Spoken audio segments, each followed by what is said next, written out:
അടുത്തതെന്ന് പറയുന്നത് I sigh for Albion's distant shore written by Michael Madhusudan Dutt.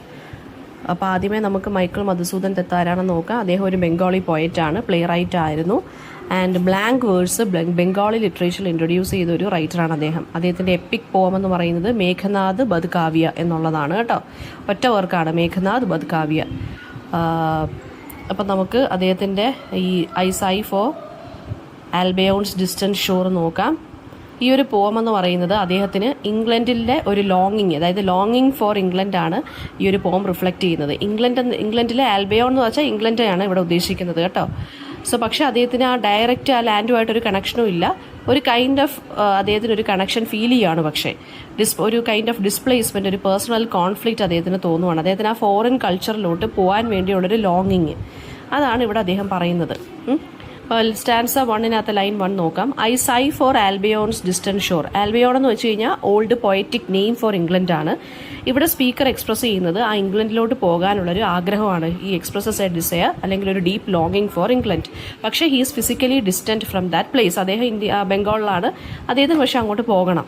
And ഇവിടെ sigh എന്നാണ് പറയുന്നത്. I sigh for Albion's distant shore എന്നാണ്. ഞാൻ ദീർഘനിശ്വാസം ഇടുകയാണെന്ന് വെച്ചാൽ ഒരു കൈൻഡ് ഓഫ് ഇമോഷണൽ ആയിട്ടുള്ള ഒരു ലോങ്ങിങ് ആണ് ഇവിടെ പറയുന്നത്. അതായത് ഇംഗ്ലണ്ട് എന്നുള്ളത് ഒരു ഐഡിയൽ പ്ലേസ് ആണെന്നും and he is romanticising that place.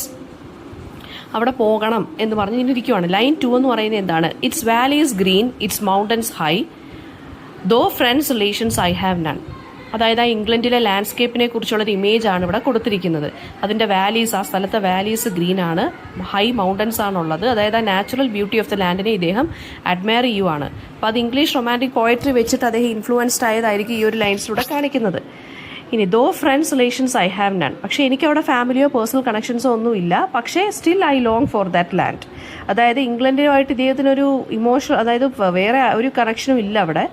പക്ഷേ അദ്ദേഹത്തിന് എന്താണ് കുറച്ചും കൂടി ഫെമിലിയലായിട്ട് അത് തോന്നുന്നു. അതായത് കുറച്ച് ഇൻ്റലക്ച്വൽ അല്ലെങ്കിൽ ഒരു കൈൻഡ് ഓഫ് എന്താ പറയുക, ഒരു കുറച്ച് ഫെമിലിയാരിറ്റി ആ ഒരു പ്ലേസുമായിട്ട് ഇദ്ദേഹത്തിന് തോന്നുവാണ്. In that far clime yet oh I sigh. ഇനി വീണ്ടും സൈ എന്നുള്ള വാക്ക് റിപ്പീറ്റ് ചെയ്തിരിക്കുകയാണ്. അതായത് വളരെ ഡീപ്പായിട്ടുള്ള സ്ട്രോങ് ആയിട്ടുള്ള ഒരു ഇമോഷണൽ കണക്ഷൻ അല്ലെങ്കിൽ ഡിസയർ അദ്ദേഹത്തിന് ഇംഗ്ലണ്ട് എന്നുള്ള സ്ഥലത്തോട്ട് ഫീൽ ചെയ്യുവാണ്. ഫാർ ക്ലൈം എന്ന് പറയുന്നുണ്ട്. ആ ഒരു ജോഗ്രഫിക്കൽ ആൻഡ് കൾച്ചറൽ ഡിസ്റ്റൻസിനെ കുറിച്ചാണ് പറയുന്നത്. അത് വളരെ ഫാർ ആയിട്ടൊരു പ്ലേസ് ആണെന്ന്. To cross the vast Atlantic wave.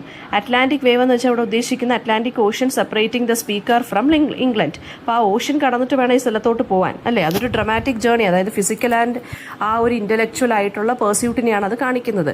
Historically travelling from India to England എന്ന് വെച്ച് കഴിഞ്ഞാൽ ഇന്ത്യൻ ഓഷ്യനും മെഡിറ്ററേനിയനും മാത്രമേ കാണത്തുള്ളൂ, അറ്റ്ലാന്റിക് ഇല്ല. പക്ഷേ അദ്ദേഹം അതായത് ഒരുപാട് ട്രാവൽ ചെയ്തിട്ട് വേണം അങ്ങ് എത്താൻ എന്ന് പറയാൻ വേണ്ടി അദ്ദേഹം അറ്റ്ലാന്റിക് ഓഷ്യൻ്റെ പേരെടുത്തിട്ടെന്നേ ഉള്ളൂ. For glory or a nameless grave. Speaker 2 possible ഔട്ട്കമാണ് അദ്ദേഹം പറയുന്നത്, കാണുന്നത്. ഒന്നുകിൽ ഫേമസ് ആവാം അവിടെ പോയി, അല്ലെങ്കിൽ എന്താണ് ഒരു നെയിംലെസ് ഗ്രേവ് ആയിട്ട് അവിടെ പോയി മരിക്കാം, ആരും അറിയാതെ പോയി മരിക്കാം. അപ്പോൾ ഇത് പറയുന്നതെന്ന് വെച്ച് കഴിഞ്ഞാൽ ഒരു അംബീഷ്യസ് റൈറ്ററിൻ്റെ പേഴ്സണൽ സ്ട്രഗിളിന്, അതായത് ഇംഗ്ലണ്ടിൽ പോകുമ്പോൾ ആ ഇംഗ്ലീഷ് ലിറ്റററി വേൾഡിൽ അദ്ദേഹത്തിന് ഇവിടെ കിട്ടാതെ പോയ ഒരു kind of recognition as A writer അവിടെ കിട്ടുമായിരിക്കും, ഒരു റെസ്പെക്റ്റ് കിട്ടുമായിരിക്കും എന്നാണ് അദ്ദേഹത്തിന് തോന്നുന്നത്. അപ്പോൾ ആ സക്സസ് ആൻഡ് ഫെയിലിയർ ആണ് ഇവിടെ കാണിക്കുന്നത്. My father, mother, sister all do love me and I love them too. അതായത് സ്പീക്കർ പറയുവാണ് എൻ്റെ ഫാമിലി മെമ്പേഴ്സിന് എന്നെ ഇഷ്ടമാണ്, ആൻഡ് എനിക്കും അവരെ ഇഷ്ടമാണ്. ആ ഒരു റെസിപ്രോക്കൽ ലവിനെ കുറിച്ച് പറയുവാണ്. അപ്പോൾ അതായത് ഞാൻ പോവുകയാണെന്നുണ്ടെങ്കിൽ ഇവരെയൊക്കെ വിട്ടിട്ട് വേണം എനിക്ക് പോകാൻ, ആ ഒരു പേഴ്സണൽ കോസ്റ്റിൽ വേണം എനിക്ക് പോകാനെന്നാണ് അദ്ദേഹം പറയുന്നത്. And he is also aware that if he is going to England to an unfamiliar place, he must cut his ties from the family members, അല്ലേ? അവരെ ഇവിടെ ഉപേക്ഷിച്ചിട്ട് അവർക്ക് ഇവിടെ പോകാൻ പറ്റത്തുള്ളൂ അദ്ദേഹത്തിന്. Yet oft the tear drops rush and fall from my sad eyes like winter's dew. Tear drops എന്ന് വെച്ചാൽ ഇവിടെ ഉദ്ദേശിക്കുന്ന കണ്ണുനീര്, അതായത് ആ മനസ്സിലുള്ള ടെർമോയിൽ അല്ലെങ്കിൽ സാഡ്നെസ്സിനെയാണ് ഇവിടെ പറയുന്നത്. റഷ് ആൻഡ് ഫോൾ എന്നൊരു ഫ്രേസ് ഇവിടെ യൂസ് ചെയ്തിട്ടുണ്ട്, അതായത് അൺകൺട്രോളബിൾ ഇമോഷനെയാണ് പറയുന്നത്.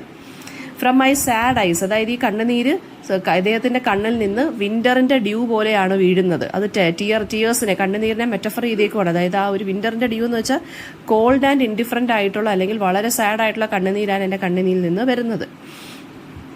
And oh I sigh for Albion's strand. Albion's strand എന്ന് വെച്ചാൽ ഇവിടെ ഉദ്ദേശിക്കുന്നത് ആ ഇംഗ്ലണ്ടിലെ കോസ്റ്റ് ലൈനാണ്. വീണ്ടും സൈ ചെയ്യുവാണ്. സൈ റിപ്പീറ്റഡ് ആയിട്ട് വരുന്നുണ്ട്. ആ ഇമോഷണൽ ആയിട്ടുള്ള കാര്യത്തിനെ കുറിച്ചാണ് പറയുന്നത്. As of she were my native land. അതായത് എനിക്കൊരു ബർത്ത് പ്ലേസ് പോലെയാണ് ഇംഗ്ലണ്ട്. പക്ഷേ എനിക്ക് യാതൊരുവിധ കണക്ഷനും അവിടെ ഇല്ല, ഞാൻ അവിടെ പോയിട്ടുമില്ല. പക്ഷേ എനിക്കെന്തോ അവിടെ ഒരു വല്ലാത്തൊരു നേറ്റീവ് ലാൻഡ് എന്നുള്ളൊരു കണക്ഷൻ പോലെ തോന്നുവാണ്. അപ്പോൾ അദ്ദേഹത്തിനൊരു ഐഡന്റിറ്റി ക്രൈസിസ് വരുവാണ്. അദ്ദേഹം ഇന്ത്യൻ ബൈ ബർത്ത് ആണെങ്കിലും അദ്ദേഹത്തിന് ഇംഗ്ലീഷ് കൾച്ചറാണ് വേണ്ടത്, അവിടുത്തെ ലിറ്റററി ട്രഡീഷൻസ് വേണം, അവിടുത്തെ റെസ്പെക്ട് ആൻഡ് റെക്കഗ്നീഷൻ വേണം. അപ്പോൾ അതാണ് അദ്ദേഹം ഇതിനകത്ത് സംസാരിക്കുന്നത്. തീംസ് എന്ന് പറയുമ്പോൾ എന്താണ്, ഫോറിൻ ലാൻഡിന് വേണ്ടിയുള്ളൊരു ലോങ്ങിങ്, ഒരു ഇഷ്ടം കാണാം നമുക്ക്.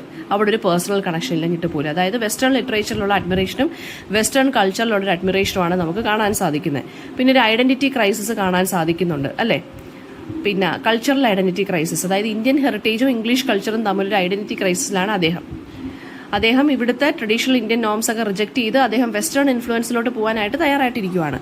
പിന്നെ ആംബിഷനും ഫാമിലി ബോണ്ടും. അപ്പോൾ അതെന്ന് വെച്ചാൽ പോയറ്റിന് ശരിക്കും പറഞ്ഞാൽ ഇവിടെ ഫാമിലിയെ വിട്ടിട്ട് പോകണമെന്നും ഇല്ല, പക്ഷേ എന്നാൽ പോയേ പറ്റത്തുള്ളൂ, എന്നാലേ അദ്ദേഹത്തിന് ആംബിഷൻ കറക്റ്റ് ആവത്തുള്ളൂ. പിന്നെ സക്സസിൻ്റെ ഒരു അൺസർട്ടനിറ്റി, അവിടെ പോയാലും അദ്ദേഹത്തിന് ചിലപ്പോൾ സക്സസ്ഫുൾ ആകാം, അല്ലെങ്കിൽ ചിലപ്പോൾ അദ്ദേഹം ഒരു പേരില്ലാത്ത ഒരു കുഴിമാടത്തിൽ കിടക്കേണ്ടി വരാം, അതായത് ആരും അറിയാതെ മരിച്ചു പോയും വരാം. പിന്നെ ഇംഗ്ലണ്ടിനെ കുറിച്ചുള്ള ഒരു കൈൻഡ് ഓഫ് റൊമാൻറ്റിസൈസ്ഡ് വ്യൂ ആണ് ഈ ഒരു പോയത്തിനകത്ത് അദ്ദേഹം സംസാരിക്കുന്നത് അല്ലേ. അദ്ദേഹത്തിന് ബ്രിട്ടീഷ് റൊമാൻറ്റിക് പോയറ്റ്സ് ആയിട്ടുള്ള വേർഡ്സ്വർത്ത്, ബൈറൺ അവരുടെയൊക്കെ പോംസ് വായിച്ച് നോക്കി ആ ഒരു ലാൻഡിനോട് ഭയങ്കര അധികം ഇഷ്ടമായതായിരിക്കാം. അപ്പോൾ അതാണ് അദ്ദേഹം ഇവിടെ പറയുന്നത്. അപ്പോൾ ഇതൊരു ഡീപ്ലി ആയിട്ടുള്ള ഒരു പേഴ്സണൽ പോമാണ്. അദ്ദേഹത്തിൻ്റെ മൈൻഡിലൊരു ഇന്നർ കോൺഫ്ലിക്റ്റ് ആണ്, ഇന്ത്യൻ ഹെറിറ്റേജ് വേണോ അതോ ഇംഗ്ലീഷ് കൾച്ചർ വേണോ എന്നുള്ളൊരു കോൺഫ്ലിക്റ്റ് ആണ് ഇതിനകത്ത് അദ്ദേഹം പറയുന്നത്.